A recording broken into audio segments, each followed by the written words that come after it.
दोस्तों, सच्चे हृदय से कमेंट बॉक्स में लिखें जय माता दी। माता रानी आपके सभी कष्टों को समाप्त करें, आपकी झोली खुशियों से सदैव भरी रहे। दोस्तों, नवरात्रि का महापर्व 9 देवी अर्थात 9 कन्याओं को समर्पित है। कन्या पूजन करने से हमारी समस्त पीड़ा दूर होती है, दुख दर्द दूर होते हैं, हर कष्ट दूर होते हैं, गृहक्लेश हमारे जीवन से हमेशा के लिए दूर हो जाते हैं। यहाँ तक कि पितृदोष, राहु दोष, मंगल दोष, कालसर्प दोष, मात्र कन्या पूजन से शनि से पीड़ित व्यक्ति को राहत मिलती है, सुकून मिलता है, घर में खुशियाँ आती है तथा अकाल मृत्यु घर में कभी नहीं होती। दोस्तों, आपको बता दें, इस बार माता रानी हाथी की सवारी पर भी लोग पर आ चुकी हैं और भक्तों के कष्टों को दूर करेंगे। जब जब माता रानी हाथी पर सवार होकर आती है, तब तब धरती पर फूल खिलते हैं और वर्षा होती है तथा हरियाली की उत्पत्ति होती है और जीवन सुगम हो जाता है। किसान के घर में साक्षात माँ जगदम्बा जगत माँ का आगमन होता है। दोस्तों, इस बार के नवरात्रि बहुत ही शुभ और मंगलकारी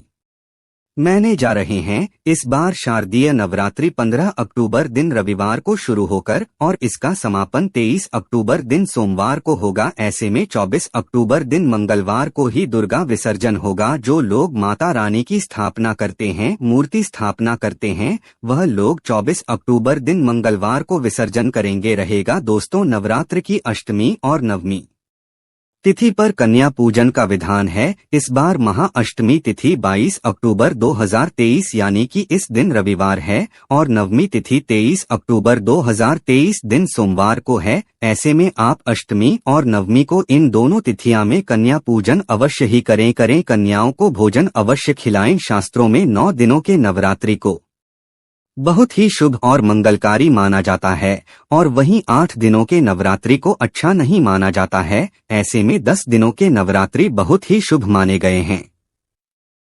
शास्त्रों के अनुसार नवरात्रि के दिनों में माता रानी का पूजन करने से, कन्या पूजन करने से माँ अभय वरदान प्रदान करती है। कुंडली में जो कष्ट होते हैं उन्हें ठीक कर देती है। श्रीधर की तरह ही सच्चे हृदय वाले व्यक्ति के सभी कष्टों का निवारण माँ शीघ्र ही करती है। माँ की उपासना से विनम्रता का विकास होता है, सभी कष्ट, दरिद्रता, दुख, कष्ट नष्ट हो जाते हैं। नवरात्रि में माता रानी का व्रत और पूजन किया जाता है, लेकिन नवरात्रि के दौरान सबसे ज्यादा महत्व होता है कन्या पूजन का। दोस्तों, कन्या रानी जो होती है फूल की पंखुड़ियों की तरह नाजुक होती है। कन्या पूजन सर्वोपरि है, श्रेष्ठ है। कन्या के रूप में स्वयं जगदम्बा देवी माता वैष्णो 9 देवियां अर्थात समस्त ब्रह्मांड इनके शरीर के कण कण में वास करते हैं। बहुत कम लोग जानते हैं 33 कोटि देवी देवताओं का वास होता है। कन्याओं के मस्तक पर कन्या चाहे छोटी हो चाहे बड़ी हो, वह सदैव पूजनीय है, माँ के समान मानी जाती है। दोस्तों, माना जाता है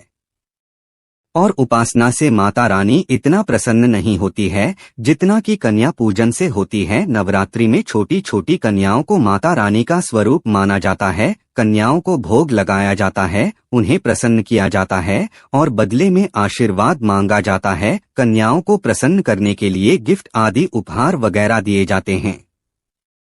माना जाता है अगर कन्याओं को कोई भेंट दी जाएगा और वह उसे खुशी खुशी स्वीकार कर ले तो इसका मतलब है माता रानी अर्थात माता वैष्णो ने वह भेंट स्वीकार कर ली। जिन पर कन्याएं प्रसन्न होती है तो समझो उन्हें माता रानी का आशीर्वाद मिल गया और माता रानी की कृपा से उन्हें मुँह मांगा वरदान प्राप्त होता है। कन्या पूजन कोई मामूली पूजन नहीं होता। समस्त ब्रह्मांड में जो पूजा होती है उनसे बढ़कर कन्या पूजन को माना जाता है। 10 बार गंगा स्नान करने से और 100 बार यज्ञ करने से तथा 1000 बार यात्रा करने से जो पुण्य मिलता है वह मात्र एक बार कन्या पूजन करने से करोड़ों गुना भक्त को मिल जाता है, प्राप्त हो जाता है। दोस्तों, इसीलिए कहा जाता है कि कन्याओं को सता नहीं चाहिए, इससे समस्त ब्रह्मांड हिल जाता है। कन्याओं की जितनी सेवा की जाए कम ही होती है। कन्याएं कोई मामूली नहीं होती। कन्या के रूप में स्वयं उनके मस्तक पर विराजमान होकर स्वयं देवी चलकर आपके घर तक आती है। नवरात्रि में 2 साल से लेकर 10 साल तक की कन्या का पूजन होना चाहिए। अष्टमी अथवा नवमी को कन्याओं के पैर धोकर भोजन कराना, उपहार आदि देना श्रेष्ठ माना जाता है, दुर्लभ माना जाता है। ऐसा मौका कभी हाथों से नहीं जाने देना चाहिए। इस दिन जितना ज्यादा हो सके कन्याओं को हाथ पकड़कर, पैर पकड़कर अपने घर तक लेकर आए। दोस्तों, वीडियो में आगे बढ़ने से पहले आप अपनी राशि भी कमेंट बॉक्स में जरूर डालकर, यदि हमारे पास कोई उपाय होगा तो वह आकर हम आपके कमेंट का रिप्लाई में बता देंगे। कोई भी राशि के अनुसार अगर उपाय करता है तो माता वैष्णो बड़ी प्रसन्न होती है और ऐश्वर्य धन प्रदान करती है, मालामाल बना देती है। इसीलिए राशि कमेंट में जरूर छोड़े और हाँ, माता को एक लाइक जरूर करें। लाइक करने में कंजूसी न करें। दोस्तों, कैसे करें कन्याओं का स्वागत? कन्या जब आपके घर आए तब सभी के पैरों को दूध और पानी से उनके पैरों को बुलाना चाहिए। खासकर मर्दों को कन्याओं के पर आवश्यक धोने चाहिए, इससे मैया वैष्णो प्रसन्न होती है। दोस्तों, फिर उसके बाद कन्याओं को किसी साफ जगह पर जमीन पर कपड़ा बिछाकर बैठाना चाहिए। उनके माथे पर अक्षत, फूल और कुमकुम लगाना चाहिए।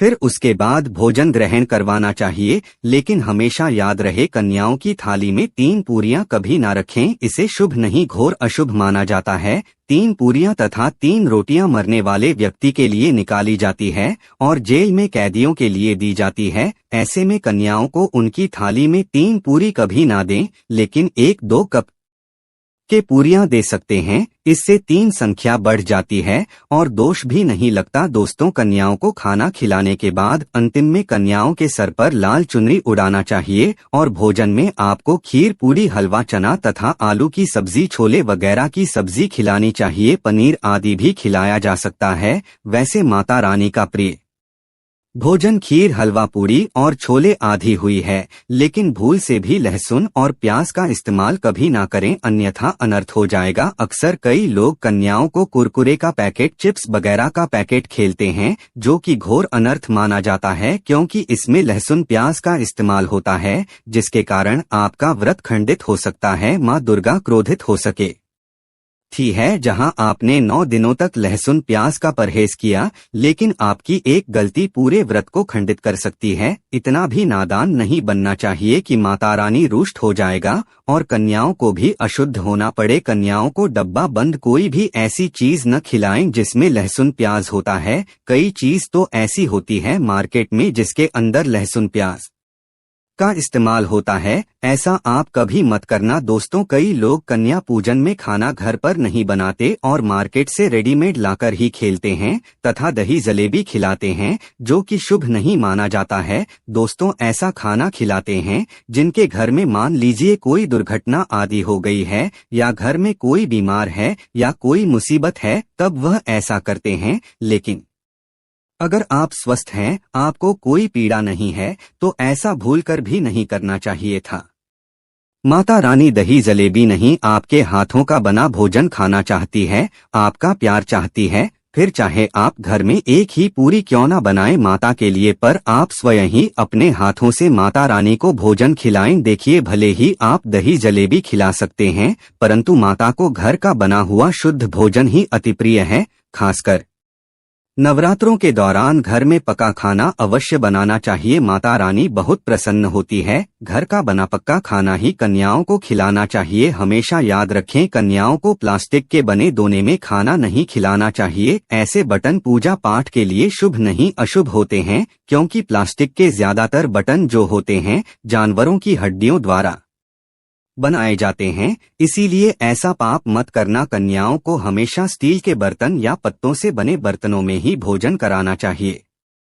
बहुत ही शुभ माना गया है। अगर पेड़ के पत्ते में भोजन कराते हैं तो माता अभय वरदान प्रदान करती है। दोस्तों, एक और बात हम आपको बताने वाले हैं कि यदि नवरात्रों के समाप्त होने के बाद यदि बीच में कन्या पूजन में शुक्रवार का दिन पर जाए तो कन्याओं को कोई भी खट्टी चीज नहीं खिलाना चाहिए, क्योंकि शुक्रवार का दिन माता संतोषी को समर्पित होता है और माता संतोषी नवरात्रों के दिनों में सक्रिय अवस्था में होती है, यानी वह भी 9 देवियों के साथ में आपके घर में आती है। इसीलिए कन्याओं को भूलकर भी शुक्रवार का दिन अगर पर जाए तो खट्टी चीज घर में नहीं बनाना चाहिए और कन्याओं को भी खट्टी चीज नहीं खिलाना चाहिए, घोर पाप लगेगा। का किया कराया सब बर्बाद हो सकता है। खट्टी चीजों से माता संतोषी रुष्ट हो सकती है, चिढ़ सकती है, आपको श्राप दे सकती है, इसीलिए नादान न बने दोस्तों। भोजन कराने के बाद कन्याओं की थाली में एक लौंग जरूर रखना चाहिए, क्योंकि लौंग देवी शक्ति तथा दुर्गा माँ को बहुत प्रिय है। लौंग माता शक्ति का प्रतीक हो दी है। लौंग में नव दुर्गा का वास होता है। इन 9 दिनों में माता रानी को लौंग का भोग लगाया जाता है, तो खाना खाने के बाद कन्याओं को लौंग अवश्य अर्पित करें। माता रानी को अमृत से बढ़कर लौंग प्रिय है, इसीलिए कन्याओं को थाली में चुपचाप एक लौंग जरूर रख दें, आपका भाग्य चमक जाएगा। माता लक्ष्मी आपके जीवन में धन की कोई भी कमी नहीं होने देंगे। दोस्तों आपको बता दें कन्याओं को उपहार में क्या दें। कन्याओं को खुश करने के लिए उनकी थाली में दक्षिणा डालें, ताकि आपके घर में संपन्नता बनी रहे तथा धन की कोई भी कमी ना हो। कन्या जब आपके घर से खुशी खुशी धन लेकर जाती है, तो वह भी आपको खुशी खुशी कई गुना आपको धन प्रदान करती है। इस समय कंजूसी मत करना, खुशी खुशी कन्याओं को धन अवश्य देना। कन्याओं को कोई सुंदर गिफ्ट दे सकते हैं। शास्त्रों में बताया जाता है कि कन्या जितना खुश होती है, माता रानी उतना ही जल्द फल की प्राप्ति प्रदान करती है। ऐसे में आप कन्याओं को चॉकलेट बॉक्स दे सकते हैं तथा खूबसूरत कपड़े दे सकते हैं। याद रहे काले कपड़े ना दें, और स्टील के बर्तन भी गिफ्ट के तौर पर दे सकते हैं। याद रहे कि कन्याओं को लोहे का कोई भी सामान नहीं देना चाहिए, नहीं तो राहु केतु का प्रभाव आपके जीवन में प्रवेश कर जाएगा। राहुकाल तथा राहु दोष आपको लग जाएगा, आप बर्बाद हो सकते हैं। दोस्तों जब कन्या अपने घर के लिए प्रस्थान करें तो उनके चरण जरूर छू लें और अपने मन में अपनी प्रार्थना को पूरा करें।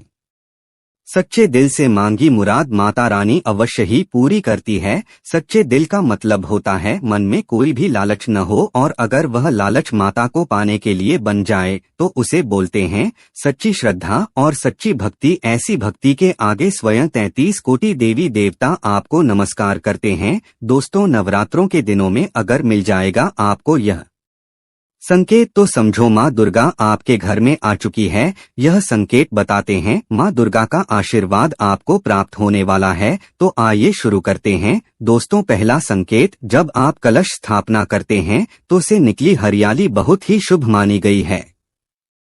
कहा जाता है कि जौ से निकली हरियाली हमारे भविष्य में होने वाले अच्छे और बुरे होने का संकेत देती है। यह सभी बातें हमारे आने वाले साल का भविष्य बताती है। यदि आपने जॉब हुए हैं और वो किसी कारण वश नहीं हो पाए हैं, तो यह संकेत बड़ा ही मनहूस माना गया है। कहा जाता है कि नवरात्रों में जो अगर सूख जाते हैं या बढ़ते नहीं हैं, तो आपको समझ लें आना चाहिए कि यह साल आपका खराब होने वाला है तथा घर में कोई बीमारी आने वाली है, या दिन दुगनी रात चौगुनी आपकी कम होने वाली है या घटने वाली है। दोस्तों यह धन हानि का संकेत माना गया है, क्योंकि आपने कोई ना कोई गलती ऐसी कर दी होगी जिसके कारण माता रानी नाराज हो गई है। इसीलिए माता से आप क्षमा अवश्य मांग लें।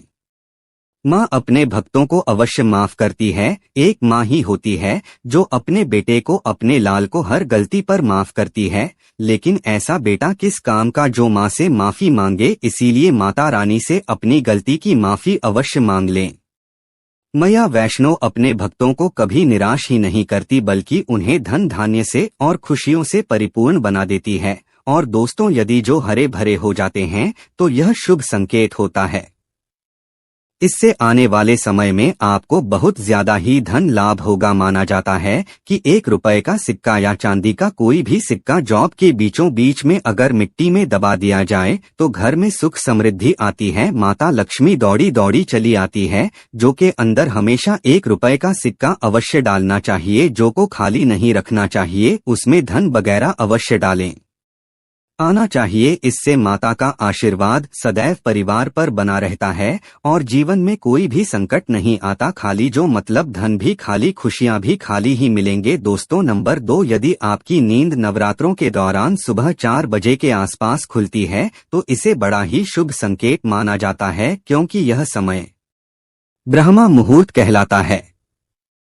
इस समय देवी शक्ति अपने सच्चे भक्तों को ही जागती है। इस समय उठाना मतलब माता की कृपा प्राप्त करने के बराबर माना गया है। यह संकेत बताते हैं कि माता की सच्ची भक्ति का प्रभाव आपके ऊपर हो चुका है और माता रानी आपको जल्दी ही कोई खुशखबरी देने वाली है।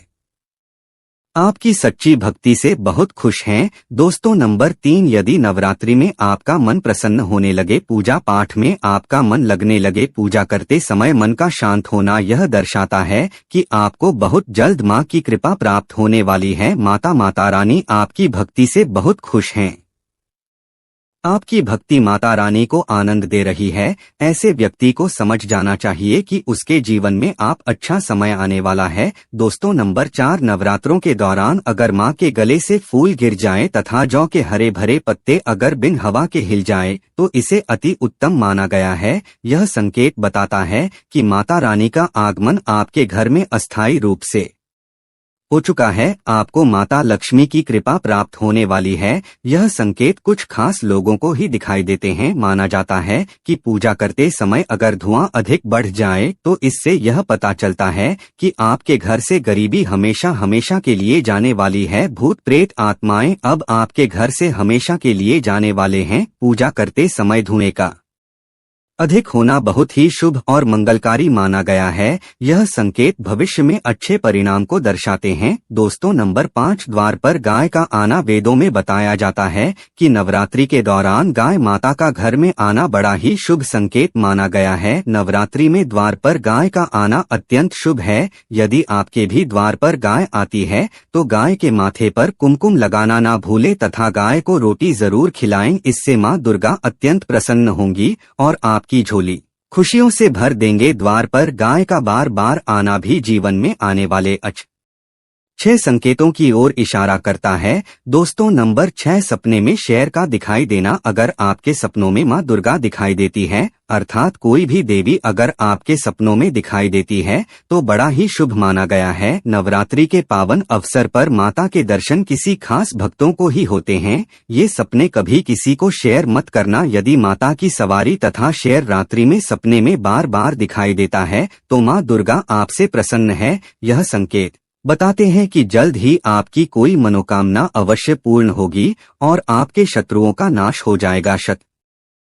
आपके नाम से ही थर थर कांपने लगेगा। माँ दुर्गा का वाहन शेर है, इसीलिए नवरात्रि में शेर का दिखाई देना अत्यंत शुभ संकेत होता है। दोस्तों नंबर 7, यदि कोई छोटी कन्या आपको सुबह सुबह वस्त्र धारण किए हुए दिखाई देती है तो आपने साक्षात माँ दुर्गा के दर्शन किए हैं। यदि नवरात्रों में सबसे पहले आपके घर में कन्याओं का आगमन हो जाए तो समझो आपको दुनिया की कोई भी शक्ति, ब्रह्मांड की कोई भी शक्ति आपको करोड़पति होने से नहीं रोक सकती है। आपके जीवन में आपके घर में माता लक्ष्मी का आगमन होने वाला है। आप दे दुगनी रात चौगुनी तरक्की करेंगे। अब आप खुशियां मनाई है और मिठाइयां बांटी। ऐसे में कन्याओं को भरपूर तरीके से खुश रखें और उनका आगमन दूध से चरण धुलाकर करें, कोई भी कंजूसी न करें। दोस्तों माता रानी आपको यह संकेत दे रही है कि अब आपका बुरा समय समाप्त हो चुका है। अब जीवन में सुख समृद्धि के द्वार खुल जाएंगे। दोस्तों नंबर 8, घर पर उल्लू का आना। यदि माँ लक्ष्मी का वाहन उल्लू नवरात्रि में आपके घर पर आकर बैठ जाए तो यह भी शुभ संकेत है।